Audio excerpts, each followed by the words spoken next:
Salut tout le monde, très urgent et très incroyable. Aujourd'hui, samedi 16 novembre 2024, le président du Ghana souhaite le retour de l'AES dans la CEDEAO. Depuis Paris, le président ghanéen, il supplie les trois pays de l'AES de laisser l'AES et puis aller rejoindre la CEDEAO. Il est en France avec Macron. C'est le président ghanéen qui a dit ça. La deuxième nouvelle aujourd'hui, vraiment, l'armée burkinabé a fait une victoire écrasante contre les ennemis du Burkina Faso. Nous disons bravo à l'armée burkinabé. Troisièmement, il y a une autre bonne nouvelle. Le Niger a décidé de mettre un terme aux activités de deux ONG, à savoir l'Agence française d'aide à la coopération et au développement actif et action pour le bien-être APE. La décision a été prise par l'arrêt ministériel rendu public mardi 12 novembre 2024. Donc, le Niger est en train de fermer les entreprises françaises. J'ai vu une publication qui m'a donné des larmes aux yeux, que je vais vous montrer ça tout de suite. Je pense que j'ai gardé ça, je vais vous montrer. J'ai vu une publication où on a dit que avant, l'uranium du Niger rapportait 5504 milliards par an.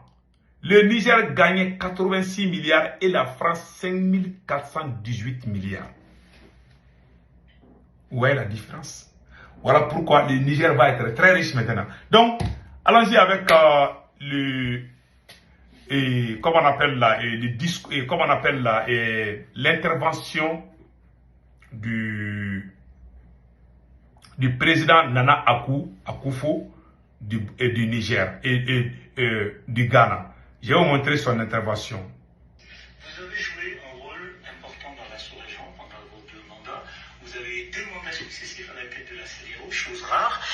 Aujourd'hui, le Mali, le Niger, le Burkina se sont retirés de la CEDEAO. Est-ce que ça ne remet pas en cause l'avenir de l'institution?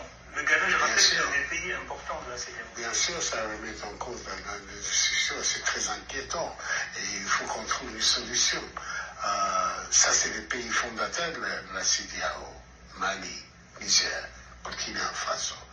Et s'ils ont retiré, ça veut dire qu'on doit revoir comment faire marcher cette institution.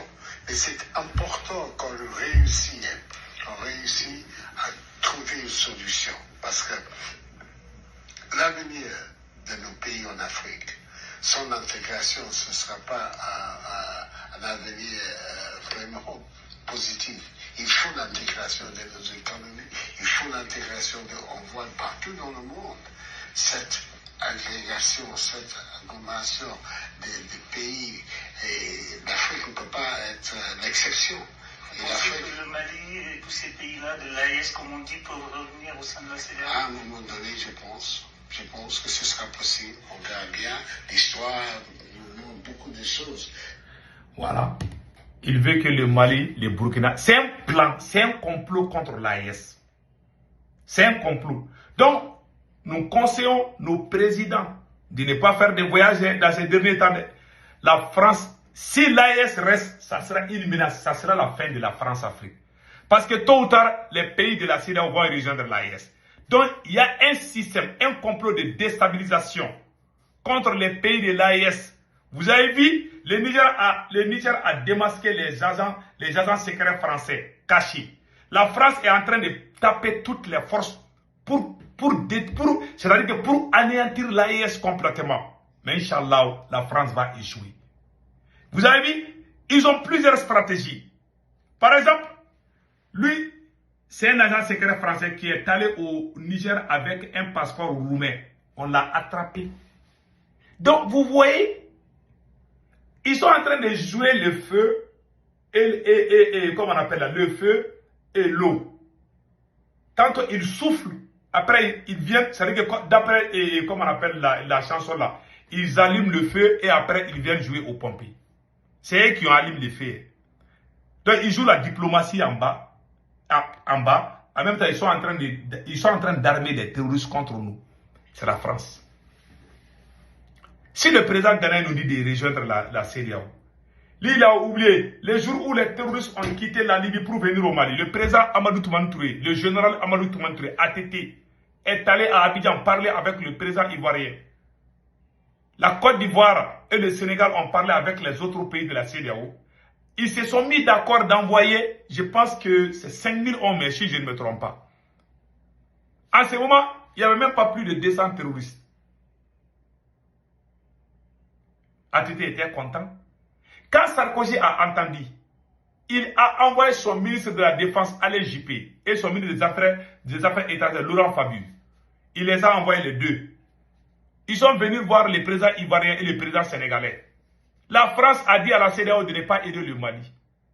Si la CEDEAO avait aidé le Mali, ils n'allaient pas avoir des attaques terroristes au Niger, ni au Burkina Faso. C'est parce que la France a empêché la CEDEAO de travailler. La CEDEAO est une propriété privée pour la France.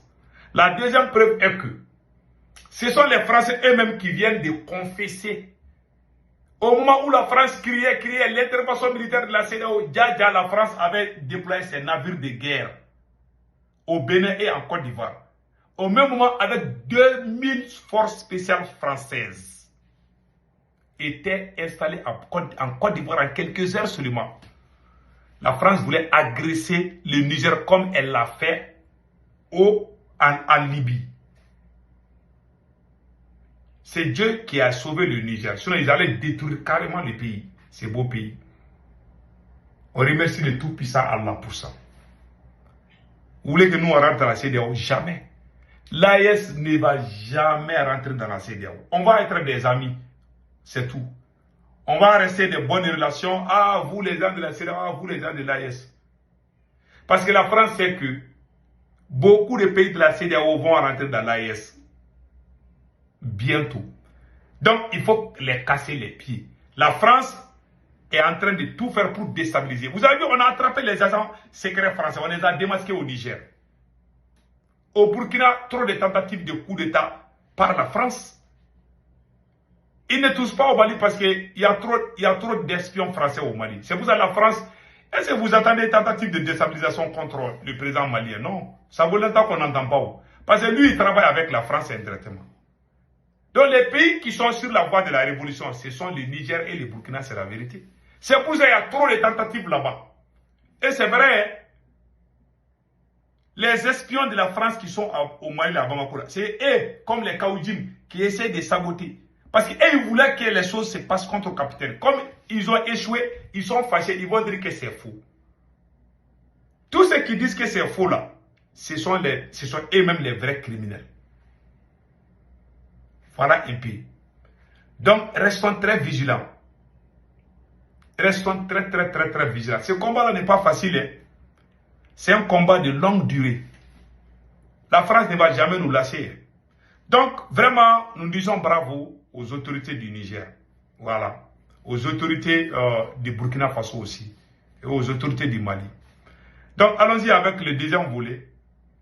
Donc, d'ici le mois de janvier, nous conseillons nos 3 présidents de ne pas voyager. Tout peut arriver d'ici le mois de janvier. La France est en train de tout faire. Mais elle va échouer, Inch'Allah. Donc, allons-y au Niger. Le gouvernement du Niger a décidé de mettre un terme aux activités de 2 ONG françaises, à savoir l'Agence française d'aide à la coopération et au développement, ACTED, et Action pour le bien-être, APD. APBE. La décision a été prise par les arrêts ministériels rendus publics mardi 12 novembre 2024. Bravo. Et puis, il y a une autre bonne nouvelle. Ça, c'est au front au Burkina Faso. Les forces combattantes du Burkina Faso viennent de neutraliser plusieurs terroristes. Donc, les forces combattantes ont tendu des embuscades dans les régions du centre-nord et du Sahel. Ce qui leur a permis, de neutraliser plusieurs terroristes. Voilà, plusieurs terroristes ont appris à aider.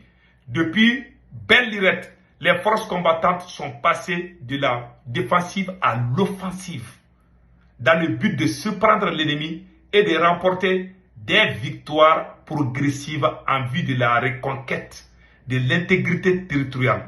Le 13 novembre 2024, elles ont tendu une embuscade à un groupe terroriste.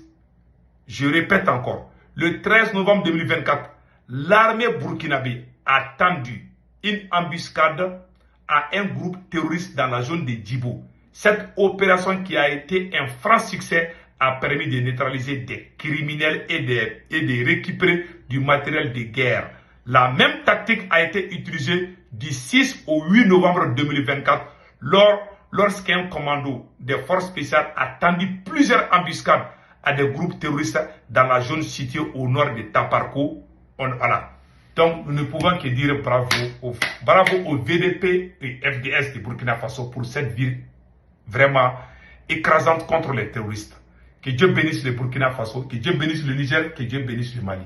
Passez un excellent week-end. Ciao, ciao.